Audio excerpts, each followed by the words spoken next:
عزیزان گرامی، راہبری، دینی راہبری، دینی راہبر، امام، پیشوا اتنا اہم ہے کہ 1,24,000 پیغمبر و انبیاء سرکار مصطفیٰ کی ساری تبلیغ ایک طرف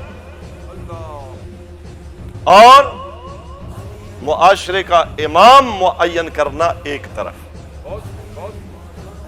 اس لیے تو جو آیا خطبے میں تلاوت کی ہے، کبھی بھی خدا نے اپنے حبیب سے اس انداز میں یوں خطاب نہیں کیا جیسا اس آیت میں کیا۔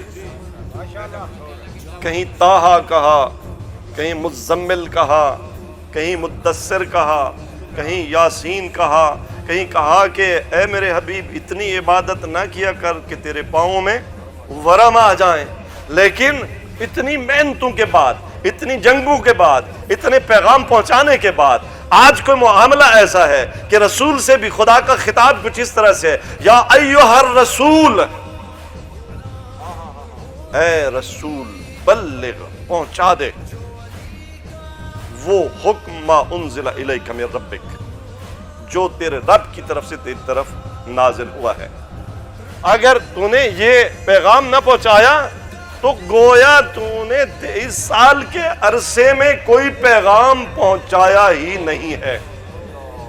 پتہ چلتا ہے، آیت بتاتی ہے کہ کوئی پیغام بھی ایسا ہے جس میں عوام کی طرف سے، امت کی طرف سے بغاوت کا بھی خطرہ ہے۔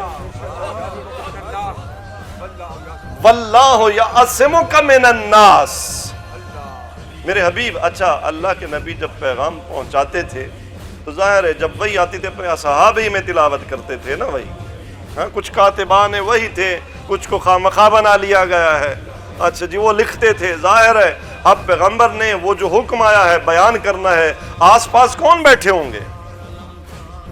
اصحابی ہوں گے نا، یا کہ یہودیوں کے محلے میں جا کے تو وہ حکم، سورہ برات تو پہلے ہی سنائی جا چکی ہے، تو اپنوں ہی میں بیان کرنا ہے، تو پھر بھی خطرہ، اپنے بغاوت کر سکتے ہیں۔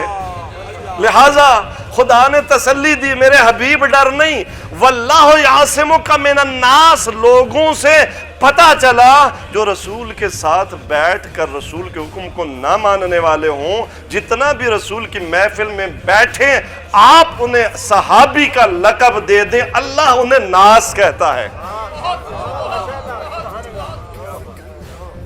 اللہ تعالیٰ انہیں جو لقب دیتا ہے وہ ناس کا لقب، کہ اللہ تمہیں لوگوں سے بچائے گا۔ تو کون سا حکم تھا عزیزان گرامی؟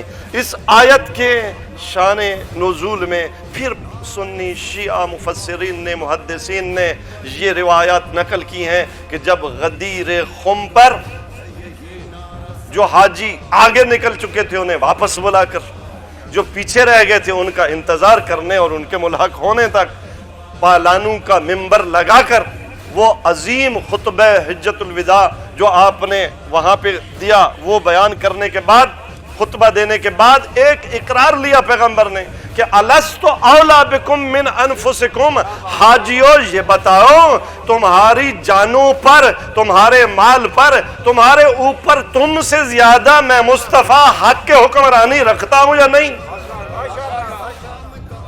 قالوا بلا، سب نے اعتراف کیا، ہاں یا رسول اللہ، ہم اپنے نفس کے اتنے مالک نہیں ہیں جتنا تو ہمارے نفس کا مالک ہے۔ پھر میرے مولا رسول خدا صلی اللہ علیہ وسلم نے کیا کیا؟ بھائی علی کا ہاتھ پکڑا، بلند کیا، پورے مجمع کو دکھایا اور فرمایا من کنت مولاہ فہذا علی مولا، تو جس کا میں مولا ہوں اس کے یہ علی مولا۔ یہ راہبری معین ہو گئی، معاشرے کا امام بعد از رسول معین ہو گیا۔ جب یہ معین ہو گیا تو جبرائیل نازل ہوا اور یہ آیت لایا، الیوم اکملت لکم دینکم وَأَتْمَمْتُ عَلَيْكُمْ نِعْمَتِي وَرَضِيتُ لَكُمُ الْإِسْلَامَ دِينًا۔ میدان غدیری میں نبی جس کے لیے بولا، جس کا بھی مولا ہوں میں اس کا ہے علی مولا۔ آج بھی ہے یہ دل مومن پہ لکھا، علی علی ہاں میرا مولا، علی ہاں میرا مولا۔